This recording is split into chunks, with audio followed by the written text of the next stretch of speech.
guys, welcome to a video where I'm going to talk about adult steampunk series. This is going to be the fifth and final of my, series on different steampunk books and genres. I do have 30 series to talk to, so we'll see how far I get. I may end up breaking this into 2 videos. With that being said, I did try to kind of organize them from my favorites to my lesser favorites. So I'll go ahead and get going. And there might be a few in here that do tend towards, like, I did the romance steampunk series. Some of these are maybe leaning a little bit that way, but I put them in the adult steampunk series overall just because they did have a lot more world building and story and adventure. They weren't really completely romance driven plot lines. So with that being said, let me get going on it. So the first one on the list is one of my favorites, and that is, it was called the Fatma al-Shah Rawi one, but it's the Dead Jinn universe by P.J. Leclerc.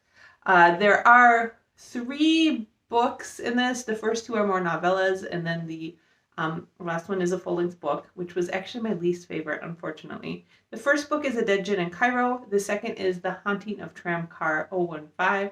And then A Master of Jinn is the third one. And this is really unique. It's a world in which the Jinn came back or got trapped on Earth, and they're lending all their knowledge and power to Cairo, basically making Cairo the center of world power. And it kind of has sent that region of the world into this very advanced age very quickly, and the rest of the world is kind of struggling to catch up. Really love the world, really love the interesting, unique characters in here. Excellent plot. There's some very cool stuff. There's clockwork angels, and of course the Jinn, and a whole bunch of interesting things. I really did not like the full-length novel as much as the first 2 novellas. I gave the first 2 novellas 5 stars, and then the full-length book I gave 4, but it was leaning almost to a 3 just because it got very complicated and politicky and just kind of didn't have the fun and action and adventure of the first 2 novellas. All right, moving on. The second one I have on the list is the Founders Trilogy, which is still in progress, although the 3rd book is supposed to be published this year. The first book in this, and this is written by Robert Jackson Benet. Foundry Side is the first book. Shorefall is the second book. And the 3rd book is going to be called Locklands, and it's supposed to come out in June of this year, June 28th. I really love this. It has a very detailed world. The characters are a lot of fun. There's an amazing plot. It's fast-paced. You'll notice that I like things that kind of move fast, have some action, and are just fun. It's kind of more of a steampunk-flavored fantasy, and at points it almost reminds you a little bit of a kind of Ocean's 11, but steampunk fantasy, if that makes any sense.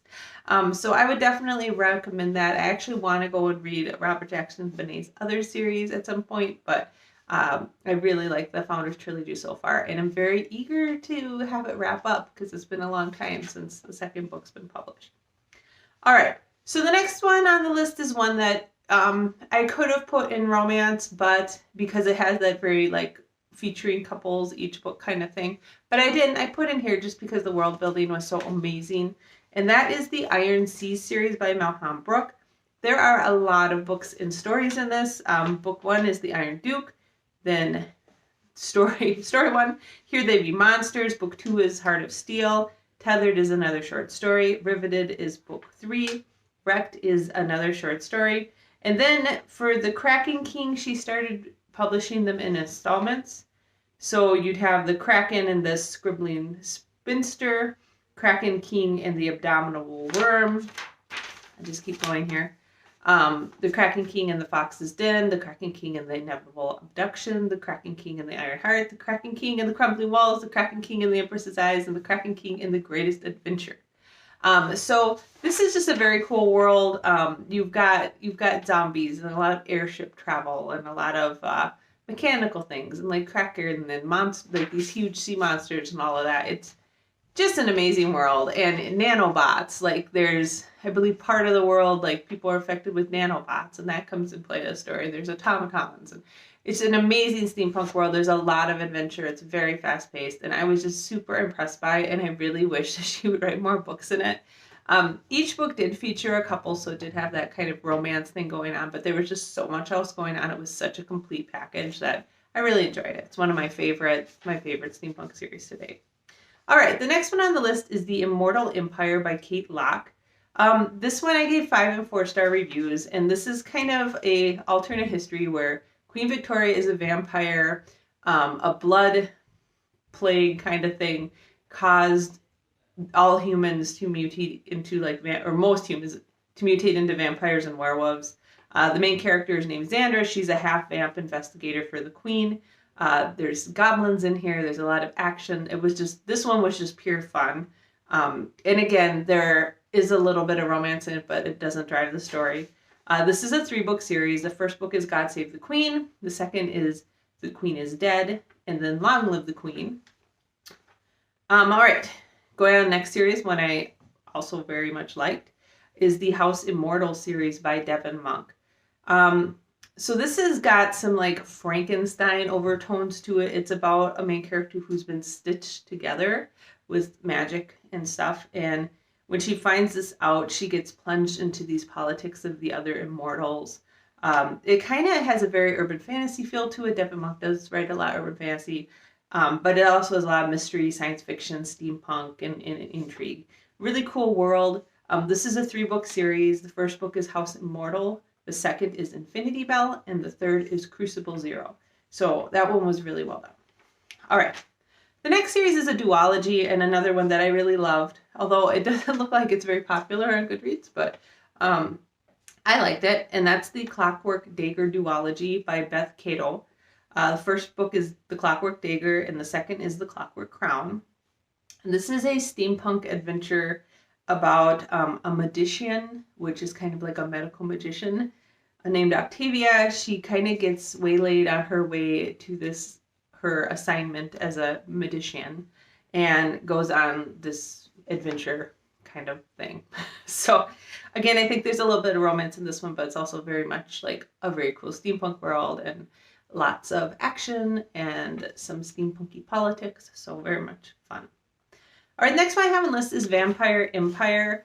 I really enjoyed this series as well. This series has interesting memories for me because I went to BEA, the Book Expo of America, one year, and I actually got this book at BEA and talked to the authors and got it signed there. So anyways, kind of interesting memories for me. This one's a blend of kind of alternate history, a post-apocalyptic story, and some steampunk and epic fantasy. Very cool world building, very well done characters. It's about, and I believe it's about a vampire race. I read it a really long time ago, but I think they come to Earth, so they're kind of like an alien race, but they can only survive in the cold regions of the Earth, so they drive the humans to like the warm areas of the Earth. This has 3 books in it as well, and is by Clay and Susan Griffith. The books are The Greyfriar, The Rift Walker, and The Kingmakers. So very much enjoyed that series. They have another series that's kind of steampunky that I'm talking about later that I did not enjoy as much, but I enjoyed that one. All right, the next one is a lesser known series that I really enjoyed, and that is The Treasure Chronicles by Jordan Elizabeth. This is more of an Old West steampunk about a man named Clark who accidentally ingests something he thinks is absinthe, but it's not. It's an alchemical potion that makes him super hard to kill, and the military really wants to recruit him, so he's kind of running away from them the whole time. There's a lot of action and humor and fun in this one, and I really enjoyed it. This is also a trilogy. It's Treasure Darkly, Born of Treasure, and Wicked Treasure. So that one got between 5 and 4 stars for all those books. All right. The next one is The Chronicles of Light and Shadow by Liesl Schwartz. This was another trilogy. This one was kind of more of an urban fantasy feel to it, but it's a blend of steampunk mystery, romance, and fairies. And it's about a lady pilot. She kind of she's supposed to be like a messenger, like driving packages around and stuff like that. But she gets involved in a conspiracy. And it's fast-paced, lots of action, lots of fun steampunk devices in this one. Again, a 3-book series. The first one is A Conspiracy of Alchemists, and the second one is A Clockwork Heart, and then the last one is Sky Pirates. And fun fact, in one of these, I'm actually quoted as praising the book. I think it's with my blog's first title, Chris's reading review, but my quote was one word apparently, and not actually in the review. So I do have a blurb in one of those books. I think it's the first one, A Conspiracy of Alchemists, but it wasn't actually my blurb. But it's okay. It says Chris's reading review, and I got notified that they pulled it off my review, and it says something like excellent or something like that. So there you go. Fun fact about that one. All right. Next one on the series is Clockwork Heart, which just kills me because I've read like 5 books named Clockwork Heart. Anyways, this is in our trilogy by Drew Pagliasotti. I think I said that right. It's Italian. It's a steampunk fantasy with mystery and a little bit of romance. It's about Taya, who's an Icarus. And the Icarus are people who are mechanical wings and serve as messengers in this, I believe the town's name is like Odinium or Odinium, something. It's, some town that is run off of an analytical engine, a big city run off of an analytical engine. So it's this big steampunk city. It's set up really cool. It's a fun world, but there's a lot of like mystery and intrigue, and that's kind of what drives the story. As a messenger, she gets pulled into this. Again, 3 books in that series. The first one is Clockwork Heart. The second one is Clockwork Lies, Iron Wind. And the third one is Clockwork Secrets, Heavy Fire. So that was very good. Again, it's very light on the romance, but there is a little bit in there. Okay, the next one is one that some people might argue, again, should be on the romance list, but in actuality, there isn't a ton of romance in it. It's more of like a practical relationship in the end of it all. And that is the Paracel Protectorate series by Gail Carriger. You've heard me mention this in other steampunk videos because she has a pretty large universe that she's written across a variety of age groups and subgenres. This is a 5-book series, and the first book in it is Soulless, then Changeless, Blameless, Heartless, and Timeless. And the premise behind these books are pretty interesting. The main character's name is Alexia, and she is a soulless, which means that she can disable the souls of supernatural or paranormal creatures. So, werewolves can't change, vampires start to age when she's around them, which makes her very, very dangerous to this Victorian London supernatural-based society. And it gets her in a whole bunch of trouble, and she ends up being an agent for the Queen. So they're very fun. Gail Carriger writes better as she goes on to other series. The first few in the series weren't the most well written, but they're very funny and very cute and very entertaining. So definitely worth checking out if you're into kind of a lighthearted steampunk. All right, I'm checking the time here. I am slowly getting a little bit closer to the end. I may have to cut this video off and start up with another one. But we'll go ahead and talk about, we'll do 2 more, and then we'll switch off this video and we'll go over to a part 2. So the next one I wanted to talk about is Mistborn by Brandon Sanderson. Now the first 3 books in that series are very much just fantasy, maybe with some slight steampunk overtones. But the next 2, Alloy of Law and Shadows of Self, are very much kind of a Western steampunk feel to them. There's a lot of, they're just very steampunkish, but they're set in the Americas and have a very Western feel to them. And honestly, they weren't my favorite, but they were okay. I gave them both 4 out of 5 stars. All right, and the last one I'm going to talk about in this video is the Ministry of Peculiar Occurrences. This has a lot of action. It's got secret societies and automatons and crazy steampunk devices. It's very much kind of an urban fantasy tone and pace, kind of more of an investigative urban fantasy.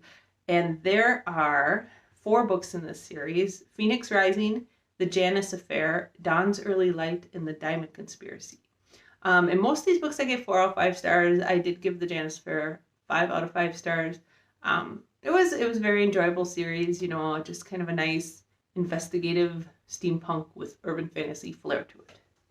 And with that, I have quite a few to go through still, so I'm going to go ahead and cut this video off about 15 minutes, and I will be posting part 2 next Wednesday. So I hope you're enjoying this, and if you are looking for steampunk reads, this is giving you some ideas of things you might be interested in.